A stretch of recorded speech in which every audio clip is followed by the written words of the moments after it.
Why do you still feel stuck? Stop and really think about that. You have consumed advice, you have watched countless videos, you have read books, you know exactly what you should be doing. Yet somehow you keep finding yourself back in the same place, repeating the same habits, living the same results. Deep down, you know you are not powerless, but something inside is working against you. It is not fate. It is not luck. It is not other people. It is you. More specifically, it is the invisible stories you repeat to yourself and the blind beliefs you protect like treasures when in reality they are cages. The truth is this: you are not suffering because of your lack of knowledge. You are suffering because of your devotion to illusions. Machiavelli warned that the greatest deception people suffer is from their own opinions, and that warning is as true today as it was centuries ago. You think you are acting out of strength when in fact you are acting out of weakness. You think you are loyal when in fact you are trapped. You think you are being patient when in fact you are wasting time. Blind faith is the most expensive currency you can ever spend because it trades your future for a comfortable lie in the present. Think about how many times you have said to yourself, "I will start when I feel ready," or "I am not that type of person," or "things will eventually work out." Every single one of those statements felt safe at the time, but in reality, they stole years of your life. That is the cost of blind faith. You convince yourself that waiting is wisdom, when really it is surrender. You convince yourself that loyalty means staying in the same place, when really it is fear of change. You convince yourself that good things come to those who wait, when in fact good things only come to those who take. And here is the brutal truth you do not want to face. Nobody is coming to save you. No invisible hand is going to rearrange your life just because you stayed faithful to beliefs that were never tested. Life does not reward those who cling to illusions. It rewards those who are willing to see clearly, adapt ruthlessly, and act strategically, even when it feels uncomfortable. Blind faith is easy, clarity is painful, but only clarity creates growth. You are carrying around beliefs right now that feel noble but are quietly poisoning you. You believe effort guarantees results, but look around. How many people do you know who work hard every day yet remain in the same position? You believe honesty always pays off. Yet how often have you seen dishonest people get ahead while the honest suffer in silence? You believe loyalty guarantees safety. Yet how many people have stayed loyal only to be discarded the moment they were no longer useful? That is the dark price of blind faith. It feels moral, it feels safe, it feels comforting. But when the mask comes off, you are left with regret. And regret is the heaviest chain you will ever carry. The person you could have become is still out there, waiting for you. But between current you and future you stands a wall. That wall is built brick by brick from beliefs that feel right but are wrong. Every time you defend those beliefs, the wall grows taller. Every year you wait, the wall grows stronger. And one day you will look back and realize that the wall was never built by life. It was built by you. That is the cruelest truth. You have been your own jailer all along. But let us go deeper. Your brain itself is not neutral. It is a filter designed to protect you, not to free you. It edits your reality to match your beliefs. If you believe you are not creative, it will highlight every boring idea and delete every original thought. If you believe you are not disciplined, it will highlight every failure and erase every moment of progress. If you believe you are too late, it will remind you of your age constantly and erase the examples of people who started later and still succeeded. This is confirmation bias, and it guarantees you see not reality but a distorted version of it that matches your identity. The most dangerous part is that you think you are seeing the truth when you are really just seeing evidence your brain collected to support your lies. And if that was not enough, your brain also fools you with optimism bias. You tell yourself, "Bad things happen to others, not to me. I do not need to prepare. I do not need to learn new skills. I do not need to save for emergencies." Then life happens. Reality does not care about your blind optimism. It does not wait for you to be ready. It moves whether you move or not. And here is another trap, the Dunning-Kruger effect. You learn a little and suddenly think you know enough. You read a few articles, you get one small win, and you crown yourself an expert. That illusion kills your hunger to keep learning. You stop asking questions, stop studying, stop practicing correctly, because you believe you have already arrived, but you have not. You are just confidently wrong, wasting years repeating the same mistakes while convincing yourself you are on the right path.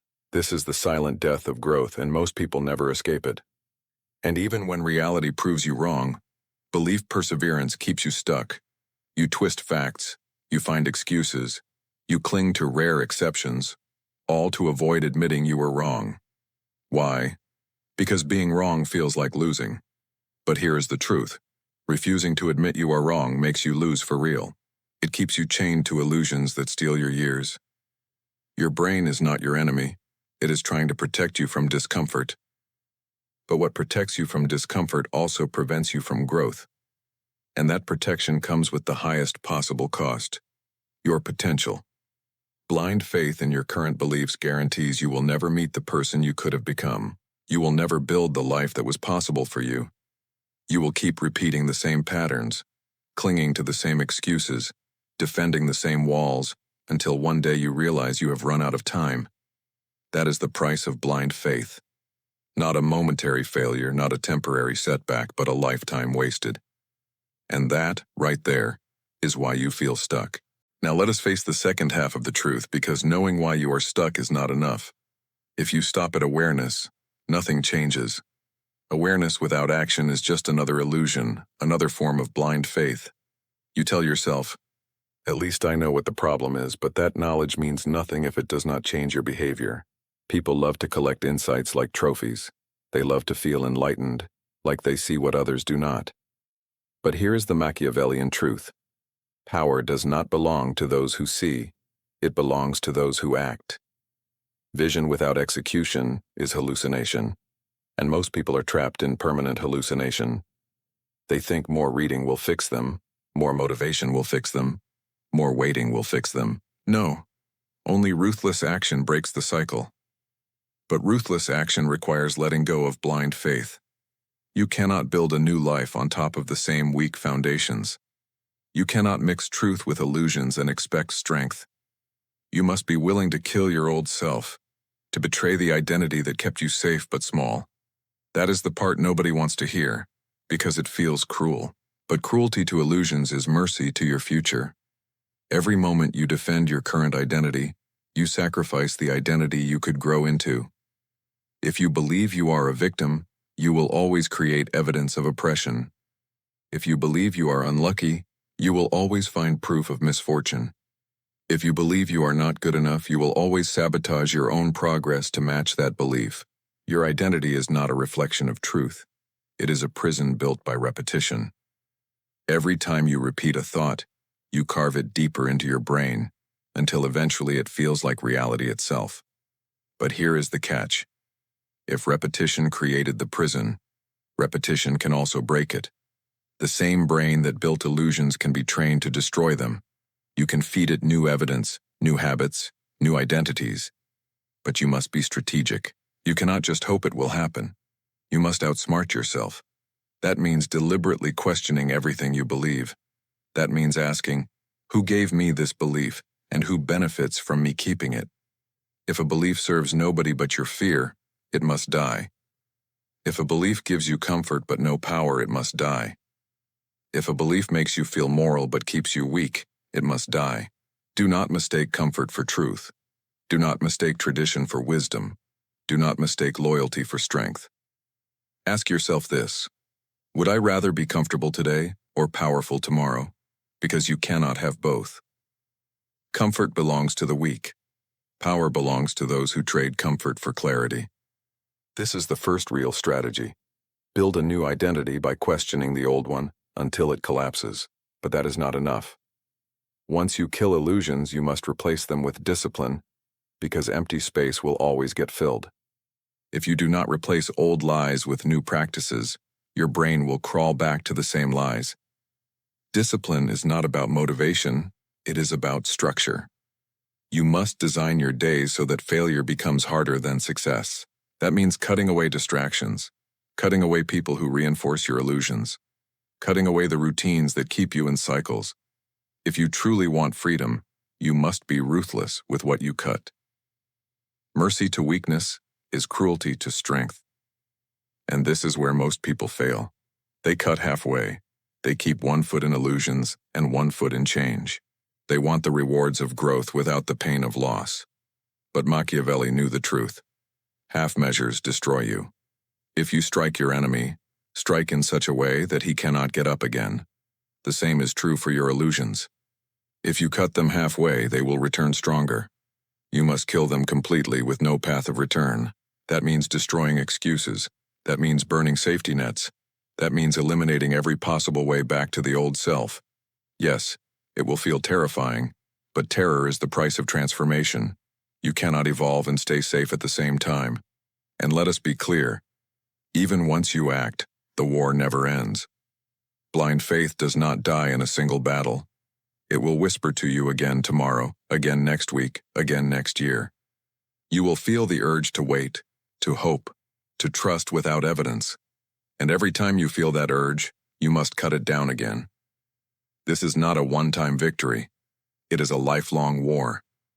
That is why discipline matters. That is why systems matter. Because willpower will fail, emotion will fail, motivation will fail, but structure endures. Build a system where your default actions pull you toward power, not illusions. That is how you win long-term. And here is the deeper layer. You must learn to play both the inner game and the outer game. The inner game is killing illusions. The outer game is navigating people. And make no mistake, people are not neutral. They will reinforce illusions in you if those illusions benefit them. They will tell you to be patient because your patience benefits them. They will tell you to be loyal because your loyalty benefits them. They will tell you to be satisfied because your satisfaction protects their advantage. If you are blind, you will think they are helping you. If you are clear, you will see they are using you. That is why Machiavelli wrote that men are ungrateful, fickle, and self-interested, not because he hated humanity, but because he saw reality without illusion. If you want to win, you must stop expecting people to save you. You must stop expecting loyalty to be repaid. You must stop expecting morality to be rewarded. You must build a strategy where you thrive even when others betray, even when others abandon, even when others cheat. That means protecting yourself with leverage. Leverage is the antidote to blind faith. When you have skills that are rare, people cannot ignore you. When you have resources, people cannot control you. When you have options, people cannot trap you. Blind faith leaves you powerless because it leaves you dependent. Leverage makes you powerful because it makes you independent. So here is the path, step by step. Kill illusions ruthlessly. Replace them with discipline. Build systems that carry you forward. Create leverage that protects you from others. And finally, repeat this cycle without end, because illusions will always try to come back. This is the war of your life. Win it, and you will not just survive, you will dominate. Fail, and you will not just lose time, you will lose yourself. That is the choice you face right now, and the clock is already ticking.